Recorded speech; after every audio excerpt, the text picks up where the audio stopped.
भाई जो गुरु वचन पे डट गए, कट गए फंद 84 के। गरीब सतगुरु पुरुष कबीर की कोई न चल है गैल। उस कबीर परमेश्वर के बताए रास्ते पर मार्ग पर कहते हैं कोई नहीं चल रहा, सब लोग आधी अधूरी शैतान की साधना कर रहे हैं और बिना पंथ पग धरत हैं गगन मंडल में सैल। गरीब पग से ती दुनिया चले पंछी परो उड़ान, ऊंचा महल कबीर का जहां नहीं जमी आसमान। कहते हैं उस कबीर परमेश्वर के शतलोक में जाने के लिए आप यहां पर पैरों से चल के नहीं जा सकते, आप पैरों से चल के नहीं जा सकते। यानी ये जो आदि अधूरी साधना है ब्रह्मा विष्णु महेश तक की, आप इस साधना को करके कबीर परमात्मा के सतलोक में नहीं जा सकते। वहां तो विहंगम चाल से जाया जाएगा, विहंगम चाल।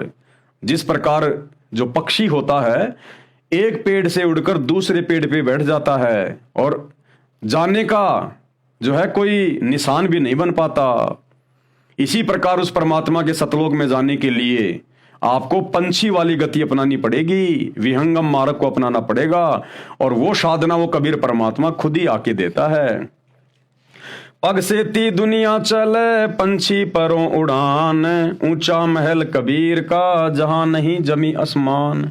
उस कबीर परमेश्वर के शतलोक में यहां की तरह जमीन और आसमान नहीं है, वो लोक अद्भुत है, निराला है, आप और हमारी कल्पना से बाहर है। वहां की व्यवस्था यहां कोई वर्णन भी नहीं कर सकता है, क्योंकि जब किसी ने देखा ही नहीं तो वर्णन क्या करेंगे। उसका आंशिक वर्णन वो कबीर परमात्मा खुद ही बाखबर बनकर जब आता है, सतगुरु बनकर आता है, तब वो करते हैं। असल में तो उसको देखकर ही आइडिया लगाया जाएगा कि वो कितना अकल्पनीय लोक है। गरीब नीम मंडेर ना महल के, नहीं घाट नहीं बाट, ऊंचा तख्त कबीर का कैसे कीजे साठ। कि उस कबीर परमात्मा के सतलोक में बिना नींव के, बिना फाउंडेशन के महल हैं, बिना फाउंडेशन के। और वहां पर यहाँ के किसी विमान से, गाड़ी घोड़ों से नहीं जाया जाता। परमात्मा ने हमें एक सत्संग में बताया कि वहां पर जो महल हैं, जो परमात्मा का दरबार है, सिंहासन है, सतलोक में रहने वाली आत्माओं के जो बड़े बड़े महल हैं, कहते हैं उनकी फाउंडेशन नहीं है, उनकी कोई नींव नहीं भरी गई, वो किसी जमीन पे नहीं टिके हुए, वो परमेश्वर की शक्ति से वो बिना नींव के महल हैं। जिस प्रकार यहां पर आप देखते हैं वैज्ञानिक लोग अंतरिक्ष में सैटेलाइट भेजते हैं, तो सैटेलाइट कैसे टिकी होती है, यानी जहां पर पृथ्वी और चांद का गुरुत्व आकर्षण समाप्त होता है, वहां पर वो स्थान बिल्कुल शून्य हो जाता है। उस जगह पर आप किसी भी चीज को रख दोगे, वो ऐसे की ऐसे रखी रहेगी, ना ऊपर जाएगी ना नीचे जाएगी। तो वो गुरुत्व आकर्षण भी किसने पैदा किया? ये चांद सूरज किसने बनाए? किसकी शक्ति से बने? कबीर अल्लाह की शक्ति से। तो वो गुरुत्व आकर्षण भी इस कबीर परमात्मा ने ही बनाया। और जब इस कबीर परमेश्वर के द्वारा बनाई गई उस गुरुत्व आकर्षण वाली जगह पर किसी भी वस्तु को स्थिर रहने के लिए सहारे की जरूरत नहीं है, हवा में यूं की यूं टिकी रहेगी, चाहे कोई कितना ही वजनदार क्यों ना हो। तो फिर भला परमेश्वर के सतलोक में, उसकी ओरिजिनल जन्नत में, क्या वहां के मकानों को टिकने के लिए फाउंडेशन की जरूरत पड़ेगी? इसलिए उनको बिना नींव के गांव कहा है, नगर बिना नींव के, बिना फाउंडेशन के। जैसे यहाँ तो हम कोई मकान बनाएंगे, पहले उसकी नींव भरेंगे, फिर ऊपर हम उसका मकान बनाएंगे। वहां बिना नींव के गांव है, परमेश्वर की वचन शक्ति से वहां सब कुछ स्थिर है। गरीब नीम मंडेर ना महल के, नहीं घाट नहीं बाट, ऊंचा तख्त कबीर का कैसे कीजे साठ। यानी उसको कैसे प्राप्त करोगे, उस कबीर परमेश्वर के तख्त को, उसके लोक को? कहते हैं वो कबीर परमात्मा खुद ही प्राप्त करवाता है नीचे आके संत रूप में। गरीब शंख स्वर्ग पर शैल हैं, शंख स्वर्ग पर धाम, ऐसा अचरज देखिया बिना नीम का गांव। बिना फाउंडेशन के गांव है वहां पर। गरीब बिना नीम के नगर हैं, बड़े बड़े शहर वहां पर बिना नीम के, बिना फाउंडेशन के, बिल्कुल परमेश्वर की वचन शक्ति से यूं के यूं स्थिर हैं।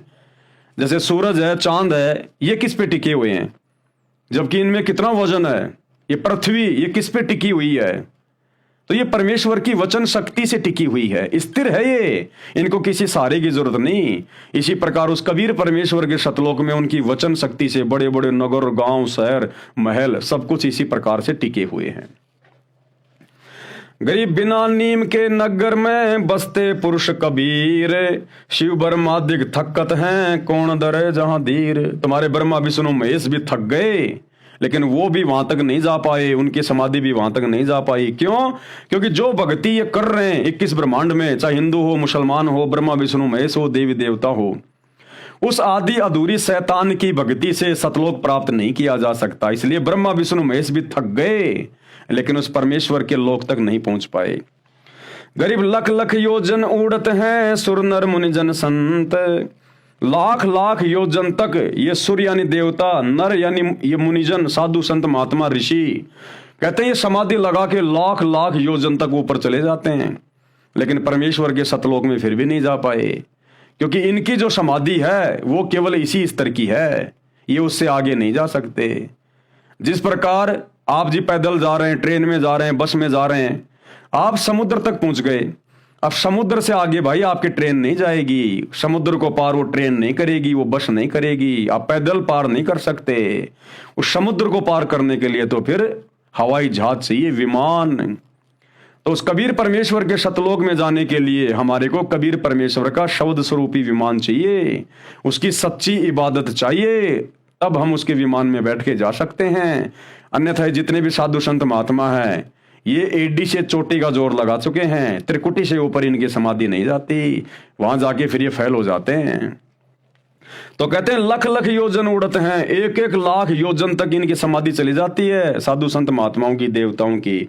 और गुरुदेव ने बताया एक योजन में 12 किलोमीटर होता है, एक योजन में 12 किलोमीटर होते हैं, और लख लख योजन यानी 12 लाख योजन तक इनकी समाधि ऊपर जाती है, लेकिन ये सतलोक नहीं जा सकते, क्योंकि सतलोक की दूरी तो 16 शंख कोश है। 16 शंख कोश, एक कोश में 3 किलोमीटर होते हैं, और 16 शंख, इकाई, दहाई, सैकड़ा, हजार, 10,000, लाख, 10 लाख, करोड़, 10 करोड़, अरब, 10 अरब, खरब, 10 खरब, नील, 10 नील, और शंख, 10 शंख, ऐसे ऐसे 16 शंख कोश की दूरी पर सतलोक है।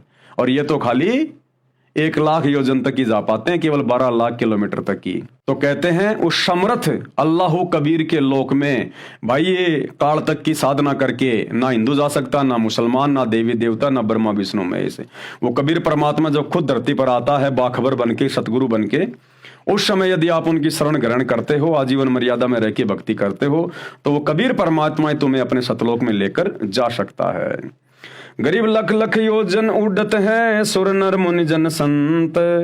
ऊंचा धाम कबीर का, कोई न पावे अंत।